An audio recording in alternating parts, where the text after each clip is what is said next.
I am La Phantoma. I will fly to the side of injustice. Yes, it has been a long time since La Phantoma had a good sidekick. See ya. This is Mission Control, ready for liftoff. What's your 5x5? You bet I will. I'm almost old enough to fly in the VR sims. That'll be awesome. Bye-bye. Put up your dukes. I'm the red brick kid. You better believe it. I'll knock your block off. Bye. I know Mother Pearl is letting you wander Nellis as you please, outsider, but I have patients to tend to. I have 3 patients here who were gravely injured fighting those giant ants in the generator building a few days ago. I've stabilized their wounds, but they're in bad shape. Do you have medical training? If what you say is true, you can do us a world of good. Yes, outsider? Those men owe you their lives. Seems we could learn a thing or two from you savages, when it comes to medicine at least. I'm afraid medications are in short supply. Maybe you should seek medical treatment away from Nellis. Sorry, friend. We really don't have a need for wasteland currency around here. Later. You're the outsider. Mother Pearl sent word that you'd be stopping by. You must be eager to hear the story of our people. Me? I'm Pete, keeper of the story. I know I seem kind of young. I was the apprentice keeper of the story until a couple months ago, but old Keeper Don... well, whiskey and landmines don't go together. So it's up to me. I bet you want to know everything about us. Wonderful. I'm sure you've noticed the mural on the wall of this hut. Shall I tell you what it all means? Excellent. Imagine you're the first outsider to ever hear our tale.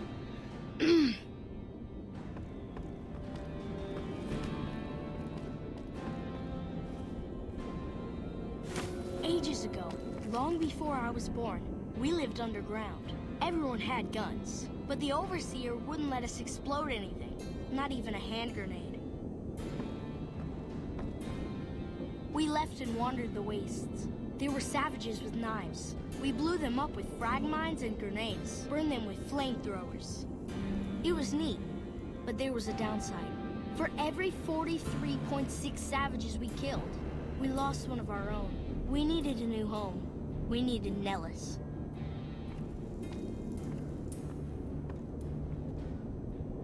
Here we have prospered and multiplied. Here our mighty guns destroy any savages who might try to harm us before they can even reach our gates. Well, until... But... Not saying you want to harm us or you're a savage, but anyways. Nellis has revealed many secrets. It has taught us how to fly the bombers once based here, and it has taught us where to find one.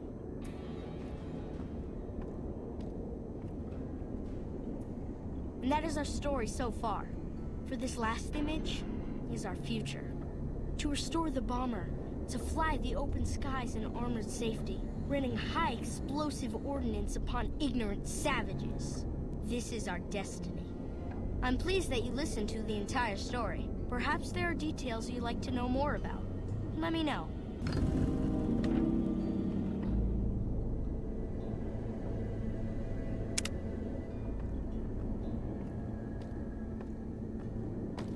Now that you know the story of our people, you must have all sorts of questions. Ask away. So you know about the vaults? Yes, we lived in one of those. Ours was numbered 34. In our vault, everyone had guns, but the Overseer wouldn't let you fire off any of the really fun ones. I guess all the little pops and bangs at the firing ranges just got boring after a while. Exactly. We haven't detonated any atomic warheads since before I was born. But besides that, it's a heck with nitpicky restrictions. Anything else you want to know? Several automatic warheads detonate here 100 years ago, leaving the base highly radioactive. The savages of the waste, ignoramuses, all avoided Nellis by habit.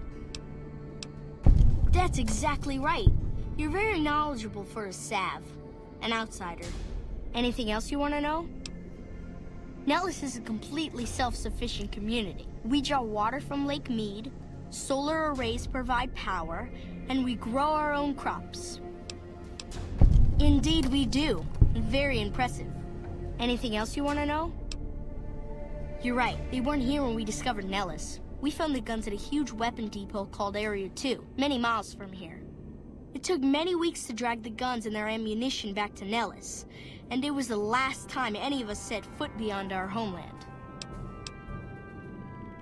Thank you so much. I'll be sure to pass that on. Anything else you want to know? Once we restore power, we learned that some elaborate chairs we've been sleeping in were actually virtual reality simulators. We believe they were used to train combat pilots. We use them extensively. I alone have shot down over 500 Chinese Zion 85 fighters. Before you ask, I'm afraid there's no way you can be allowed to use the simulators. They're for our use only. Sorry. That's beautiful. Yes, it's exactly like that. So free, so... words can't do it justice. Anything else you want to know? Loyal found a file somewhere on the base, with magazine articles, photographs, a map even. It seems that a bomber, apparently the 29th of its kind, crashed in Lake Mead on July 21st, 1948. Just imagine, that's over 300 years ago. The photograph shows that it was basically intact, and the map tells us exactly where to find it, except we haven't left Nellis in decades. Yes, in fact, that's exactly what Loyal has planned to do. You should go talk to him. I wish everyone were just as interested in our story as you are. Maybe I should act out the battles, or learn how to throw my voice. Over at the workshop, Loyal and Jack are always building something. The Loyal may not be too happy to see your kind running around Nellis. I hope Pearl knows what she's doing, letting you wander around Nellis as you please. If that's so, how about you look into repairing the solar arrays on the roof of the generator building? Nothing too complicated about it, but it's a long ways to walk my old bones, and there's been that ant problem over near there. You can't miss the array. It's on top of the generator building smack dab in the middle of Nellis, between the two runways. Are you talking about that damn bright light we've seen blast off to the south occasionally? I was wondering what the hell that was. If they've got the parts, bring them on back. We need to get the array back up and charging. All right, what's on your mind? No, those aren't for outsiders to use. Leave them alone. Well, if you genuinely care so much, they're flight simulators. If you don't know our history yet, you should see Pete and get the tour. We dream to one day rule the skies. Don't get blown up. So you're the outsider. Lived your whole life out there, huh? Wow. I always thought you savages probably spoke a different language. But I hear you sound like us. Me? I work with Loyal. Mostly electronics work and robotics. Keeping the old technologies alive, right? Loyal's a great man, but he's getting on in years. So a younger's gotta learn everything he knows. That'd be me. The man knows how to fix and build just about everything that was ever made. It's not easy keeping up with him. What I could use is some scrap metal. It may not sound exciting, but around here we have to recycle every rivet and plate. The other thing, you being from the outside and all, well, I guess you'd call it a personal matter, but, well, forget it. That must be nice, sharing yourself like that, not being embarrassed or anything. Well, the thing is, there's this girl. Oh, you can't miss her. She has short red hair and she's the most beautiful woman who ever lived. You'd really talk to her for me? What if she feels the same way? What if she comes here like you did? What if she gets blown up? What if she doesn't like me? Oh, geez. I better just let you handle it. I'm better with machines. They don't make my stomach queasy like this. That would be amazing. As in, I would thank you forever. Hello, outsider. Need something? An impressive piece of work. I'll keep that in mind if jobs come up in the future. Bye. You should go talk to Blake or Alice. They handle most of our contact with visitors. I watch all sorts of things with my binoculars. Who wants to know? And why? Nice-looking blonde boy? I always wondered if he was watching me back. What's he like? Really? That's so sweet. I'd love to go meet him. Is there any way the Boomers would let me visit Nellis? This is so exciting. Let me know how it turns out. You have done well to earn the trust of my people, child. I believe the time has come for you to show your value in full. The people have come to accept having you around. Find Loyal and ask him about our people's fondest dream. He will tell you what to do next. You have done well. Loyal still needs help getting the plane back to Nellis, and there may be others who still require assistance. Well, well, this is welcome news. Who is she? She's with those traders? They've tried to contact us before, but I'm not interested in trading with greedy savages. This presents a bit of a problem. Jack isn't allowed to leave Nellis, and I doubt she would make it through the artillery alive. I suppose Jack deserves a chance at love. You can tell Jack she has a free pass to enter, but he is responsible for her actions. Do not make me regret this decision, outsider. You may find one in the workshop. You're a friend to the tribe, so I trust it will not find its way into the wrong hands.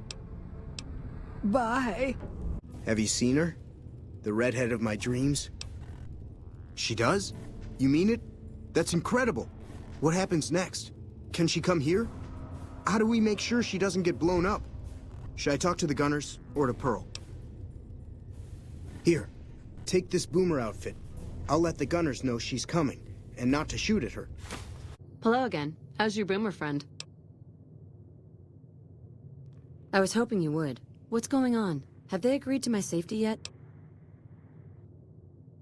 There's one more thing. I have a work contract with the Crimson Caravan, and if I walk away, I lose the wages they owe me. Could you do just one more thing for me and talk to Alice McLafferty about it? I know if I do it, she'll just say no. I'd hate to lose the money. Welcome back. Ah, yes. Her infatuation with a boomer she's never met. It's a small camp. Word gets around. She's aware she's breaking her contract, which is undoubtedly why she sent you to talk to me instead of coming herself. Janet is free to leave, but she forfeits the wages she's owed. That's the price of contract breaking. Take it or leave it. Intriguing. Janet puts in a good word for me, and the Crimson Caravan gains exclusive access to the boomers. Yes, it works for me. Janet will be paid what she's owed. Consider it a gift. Welcome back. Most merchant companies, successful merchant companies rather, have them. It can be inconvenient to replace employees on short notice. The contracts keep employees around for a specific duration of time, after which they get paid. After their upkeep and expenses are deducted, of course. Food, water, living quarters, medicine and clothes, just the basic stuff. It all comes out of the company's coffers. Yes, and they have been for decades now. The hired hands know what they're signing up for. We don't hide anything with fancy talk. That's because we are. We always pay up when the contract ends, though. Won't stay in business long if you've got a reputation as a cheat. All right. Is there anything else I can do for you? It's been a pleasure. Have you spoken with McLafferty yet? That's great. I can't believe you went through all this trouble for me. Thank you. Thank you for getting Janet to Nellis. I've never been so happy in my entire life. Like I said, I can never get enough scrap metal. Okay. See ya. Pearl sent word saying it's all right to tell you about the lady in the water. A long time ago, long before the war that killed just about everything that ever lived, a bomber crashed not far from here. A bomber was a flying contraption that could drop explosives down on anything it flew over. But anyway, moving on. This bomber crashed down in Lake Mead, pretty damn near intact.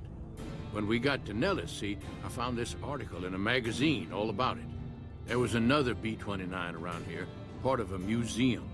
Couldn't fly, but had a lot of spare parts, see? Get where I'm going? Since I was a young man, I've dreamed of raising that lady from the lake and bringing her back to life. What do you say? It's at the bottom of Lake Mead. I'll mark its location on your Pip-Boy map. Simple. Attach deployable ballast to the plane and float it on up. Here is a remote detonator. Once the ballast is attached to the plane, just hit the detonator from the shore and let buoyancy handle the rest. Maybe you don't understand. Hasn't been one of us, not a one, to set a foot outside Nellis in over 50 years. You come along with your knowledge of the outside, and it seems the time's come to raise the lady after all. Good. Here's the deployable ballast. Go find the plane, attach the ballast, and hit the button. Might try holding your breath. If that doesn't sound good enough, talk to Jack. He was working on a rebreather once. It's going to be a dream come true once you've raised that bomber from Lake Mead. I've never been so happy in my entire life. I just need some parts from a pressure cooker to create a hermetic seal for the rebreather.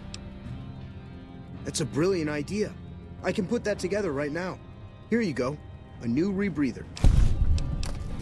Later.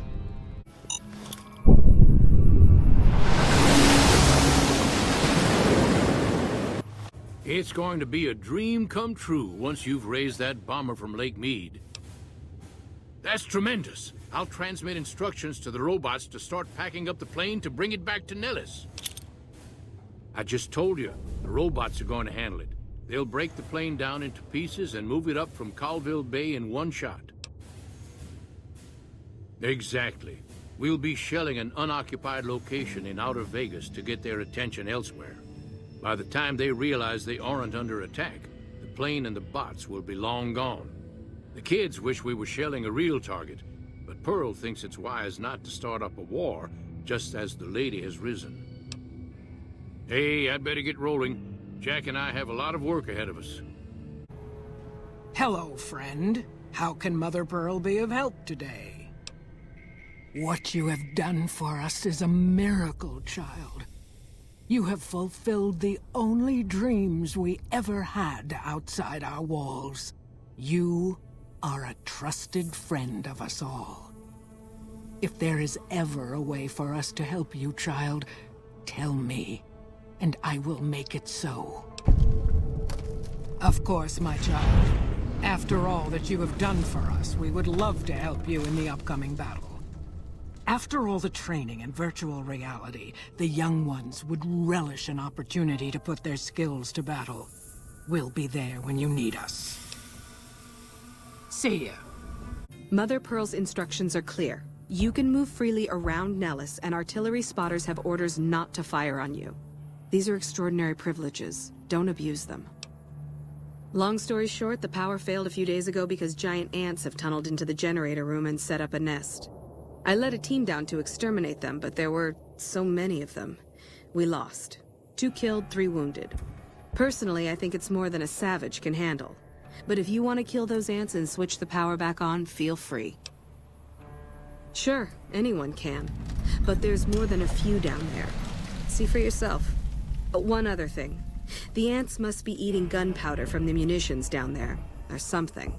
They exploded when hit by a flamethrower. One of us was using a laser pistol. Same thing. Bullets seem okay. Just don't hit the artillery shells. Loyal's been working on some kind of weapon to use against them. Maybe you should check with him. What's the situation with the giant ants? Isn't that bomber a beauty? Thanks so much for making an old man's dreams come true. I started building a sonic emitter that might do the trick, but it's useless without knowing the exact frequency that would kill the ants. Hot damn, you're right! It's a matter of boosting across those thresholds, not exact amplitude. You're smarter than you look. Just so happens I was testing it at 24,000 hertz, so it should be good to go. Place it near their nest and cross your fingers. Signal's too high for people to hear, so no harm done. but it might make you feel sick to your stomach. I see the power's back on. The ants are all dead? Maybe Pearl is right about you, because I don't know how you pulled that off.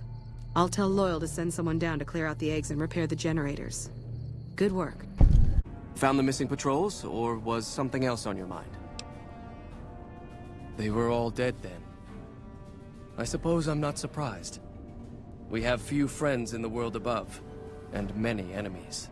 But we must turn our minds to other matters. When I sent out those patrols, I also sent 3 knights out on scouting missions. When the patrols failed to return, we assumed the worst, and sent a single communication to the scouts to hold position and maintain radio silence. I want you to contact those scouts and gather their reports. Like the patrols, they have devices on them that will enable you to track them. When you find them, tell them you're my representative, and ask them if the bears are still hunting. That should get them to talk to you. Return when you've gathered all of their reports. Oh, hey there. Something I can help you with? That's an old principle that's been around since the Brotherhood was founded. It basically means that you have to obey a superior officer. It's pretty much common sense, but it gets invoked a lot when people get pissy about following orders. If you're curious, I'll give you access to the data store entry on it. You'd probably be the first to read it in years, if not decades. Bye. Approach slowly, stranger. If you have no business with me, then go. Then I am sworn to report. I've been dividing my time between the camps to the north and south of here. One belongs to the NCR, the other to a band of slavers known as Caesar's Legion. I was sure the NCR would quickly win, but that has not happened. Instead, the two sides maintained a long stalemate, and only after an extended duration did the NCR finally destroy its opponent. When they did, it appeared they did so with the help of fresh reinforcements. I do not believe they could have managed the feat without them. That savages such as these could last so long against the NCR is troubling. Please, take my findings to the Elder. He'll know what to make of this. What are you doing here? This is our casino, punk. We don't take kindly to tourists on our turf. You're gonna need to pay a fine if you want to leave in one piece. 100 caps should cover it. Fuck, we lose again. We heard Prim was ripe for the picking, so figured we could come here and shake down some of the suckers. We weren't expecting a sheriff here. We're just trying to put as many miles from NCR as we can. We don't want to be anywhere near New Vegas when the Legion crosses the river. Our luck has gone south since we lost all of our money gambling in Vegas. We didn't go AWOL from duty to become raiders, but we've seen what the Legion does to people that survive their battles. We wanted to be gone before the fighting starts, and we heard there may be some safety up in New Canaan. No fucking way. We're deserters now. The NCR isn't gonna throw us a ticker tape parade for going home. No biggie there. We've been avoiding the patrols and staying low-key until this mess. Maybe you're right. Come on, boys. Let's get the hell out of here before the law shows up. Don't take another step if you value your life. For what purpose do you approach me? Strange that the Elder should send an outsider, but I suppose he has his reasons. My observations have mostly focused on the small town to the south of here. It was cruelly attacked, its inhabitants slain nearly to the last. That such an act could occur so far west is nearly unthinkable. The NCR has forces in all directions, and an outpost scant miles west from here. That they have not responded to this violence shows either an unwillingness or inability to properly defend their borders, which is telling. I've collected such musings in this report. Please take it to the Elder.